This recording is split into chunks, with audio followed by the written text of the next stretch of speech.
the big story that we are tracking on WION at this hour. It is verdict day today for the former Malaysian Prime Minister Najib Razak. And the latest that is coming in is that Najib is presently in the moment inside the Kuala Lumpur High Court.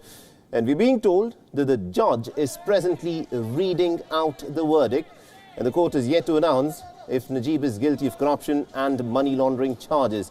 The outcome is being widely seen as a test of the rule of law. 5 months after a new government took power, Najib has been accused of siphoning off hundreds of millions of dollars from the public funds from the country's sovereign wealth fund and had transferred reportedly funds from the sovereign fund into his own personal accounts. In addition, the Pekan Member of Parliament also faces 3 criminal breach of trust charges and 3 money laundering charges in relation to nearly about $10 million that were found in his bank accounts. A criminal breach of trust under the country's Section 409 of the Penal Code carries a penalty of at least 2 years and perhaps even as much as 20 years of imprisonment. The highest-ranked politician in the country has of course become a poster boy of corruption. Once Malaysia's most powerful man, Najib Razak, remember, was arrested in June 2018 after his party had suffered a shock election defeat, ending its 61-year grip on power. Najib Razak had served as the Prime Minister between the years 2009 until 2018. He had co-funded the WION from which some $4.5 billion in terms of assets reportedly was stolen. A separate US Department of Justice investigation to track down Najib's assets has called it the biggest case being pursued by the department under its kleptocracy program. Now, earlier, the police had also raided his family homes and had seized more than $270 million in terms of cash and other goods. The stolen cash was allegedly used to bankroll Hollywood hit The Wolf of Wall Street, starring Leonardo DiCaprio, and also the US investment titan Goldman Sachs reportedly had also become embroiled in the scandal. Now, anger at the looting had played a large part in the shock lost by Najib's coalition in elections 2 years ago after 6 decades in power. All right, now to give us more perspective in terms of what is happening with this very high-profile case, we're joined in by Azmi Hassan, who's joining us live from Kuala Lumpur. Mr. Hassan, let me begin by asking you this. We are given to understand that the verdict is in fact being read out as we speak, and the information that is coming in is that the Malaysian court has reportedly found Najib Razak guilty in the first of the cases for which the verdict is presently being read out. Yeah, it's true that one of the 7 charges, Mr. Najib has been found of guilty. But I would think it would be more interesting to find out about the other 6 charges, which carries, I would say, a heavier penalty. I think it's going to be a long day today because the judges are still reading the justification. And it's true that we only know only one of the charges, which is the misuse of power as the Minister of Finance at that particular time.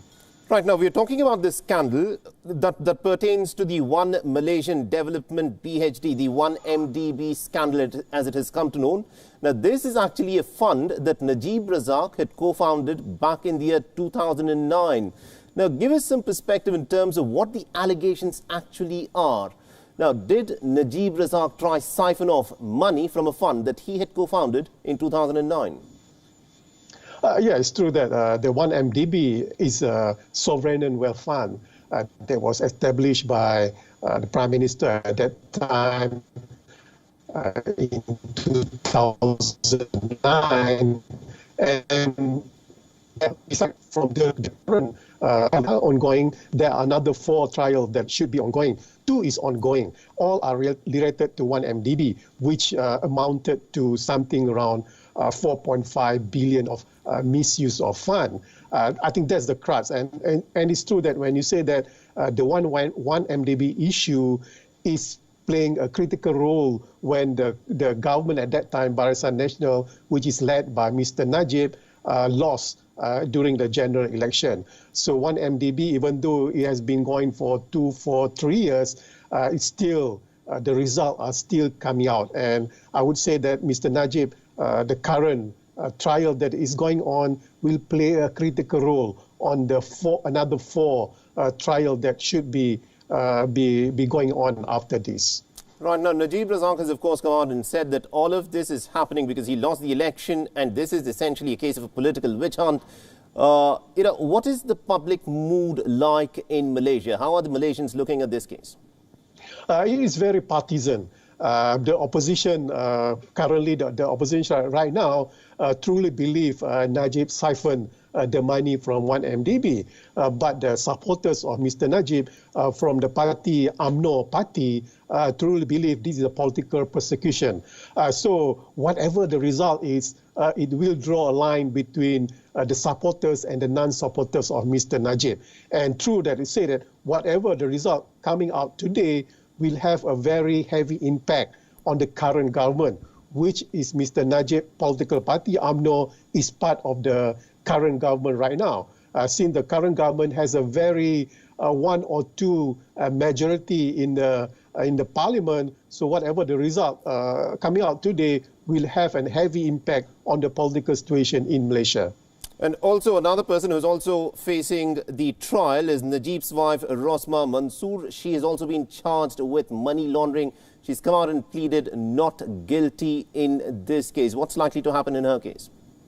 The trial is going on Mr. Najib's spouse, Rosmah Mansoor, but the trial on Rosmah Mansoor has got nothing to do with 1MDB. It's got to do with a bribery case. But it's still going on. It's going to take some time before the judge will come to a decision. So we have to wait what's going to happen on the Rosmah Mansoor trial. Right. And also what is interesting in all of this is that at least 6 nations, we are given to understand, including Singapore, Switzerland, etc., have launched an investigation into charges of money laundering and financial management related to 1MDB. Why are 6 nations actually probing this particular scandal that has to do with Malaysia's sovereign fund? It is very intricate and I would say a very delicate matter because the real player behind it, which is what we call a Jotek law or Jo law, as we know here, still missing. Is not appearing in court. He's been using intricate money networking to transfer money from one account to another account in Switzerland, Singapore, and United States. And that's the reason why we see 6 nations are involved in this particular 1MDB, because the networking of fund transfer has been going on in this particular, as you said, nation just now. All right, we'll have to leave it there. Thank you very much indeed, Mr. Azmi Hassan, for joining us and getting us all those insights. We'll, of course, come back to you for more as details emerge. The verdict we're given to understand is still...